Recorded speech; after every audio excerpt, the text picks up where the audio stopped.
मार दिए 3 commander, Hamas का बदला लेगा तुर्की। क्या तुर्की के राष्ट्रपति रेजिप ताइप अर्दोआन हमास के 3 कमांडरों की मौत का बदला इजराइल से लेने जा रहे हैं? दावा किया जा रहा है कि तुर्की ने इजराइल से दो टूक कह दिया है कि वो फिलिस्तीनियों के नरसंहार का बदला हर हाल में लेगा। जरा गाजा पट्टी का ये वीडियो देखिए। फिलिस्तीनियों के एक शिविर पर जबरदस्त एयर स्ट्राइक इजरायली सेना ने की है। इस 8 सेकंड के वीडियो में साफ देखा जा सकता है कि कुछ लोग तंबू वाले शिविर में अंदर की ओर जा रहे हैं। तभी एक मिसाइल उनके ऊपर आकर गिरती है और मौके पर मौजूद हमास के लड़ाके मारे जाते हैं। हम आपको एनिमेशन के जरिए पूरी खबर समझा देते हैं। क्यों तुर्की हमास के कमांडरों के मारे जाने से नाराज है और इजराइल ने कैसे हमास के 3 कमांडरों को मार डाला है। दावों के मुताबिक जिस वक्त हमास के 3 कमांडर गाजा पट्टी के अल मवासी शिविर में मौजूद थे, ठीक उसी वक्त इजरायली सेना ने अल मवासी शिविर पर हमला कर दिया। दावा किया गया है कि इजरायली हवाई हमले में हमास के 3 टॉप कमांडर मौके पर ही मारे गए, जबकि 40 से ज्यादा लोग ऐसे भी मारे गए जो शिविर के आसपास मौजूद थे। इजरायली सेना का दावा है कि इस हमले में हमास का कमांड सेंटर भी तबाह कर दिया गया है, जहां से पूरे गाजा में हमलों को कंट्रोल किया जा रहा था। अब आप हमास के उन 3 कमांडरों के नाम भी जान लीजिए जिनके मारे जाने से तुर्की बुरी तरह से बदला लेने पर उतारू हो गया है।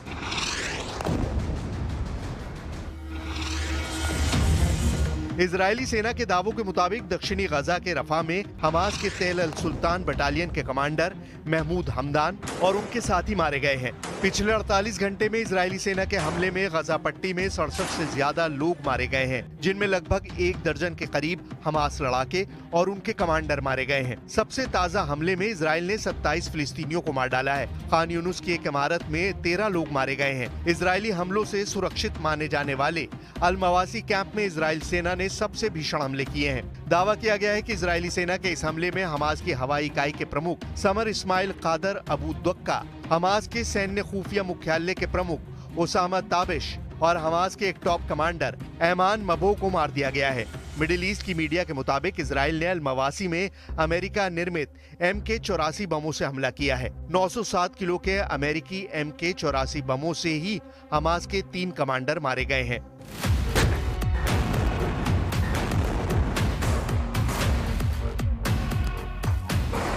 इजराइल गजा की तरह ही अपने लड़ाकू विमान, मिसाइल, टैंक और बख्तरबंद वाहनों से पूरे वेस्ट बैंक में जबरदस्त हमले कर रहा है। इधर तुर्की शुरू से ही इजराइल को चेतावनी दे रहा है कि वेस्ट बैंक को गजा बनाने की जरा भी भूल मत करना, वरना तुर्की चुप नहीं बैठेगा। कुछ रिपोर्ट्स में दावा किया गया है कि तुर्की के हजारों सैनिक, टैंक, तोप और लड़ाकू विमान जंगी तैयारी करने लगे हैं। अब ऐसे में सवाल उठता है कि क्या तुर्की सैन्य तौर पर इतना ताकतवर है कि तुर्की के इस्तांबुल से इजराइल की राजधानी तेल अवीव पर हमला किया जा सके? तुर्की के राष्ट्रपति ने मिस्र के साथ मिलकर एक ऐसा बयान दिया है जिसने इजराइल और अमेरिका के होश उड़ा दिए हैं।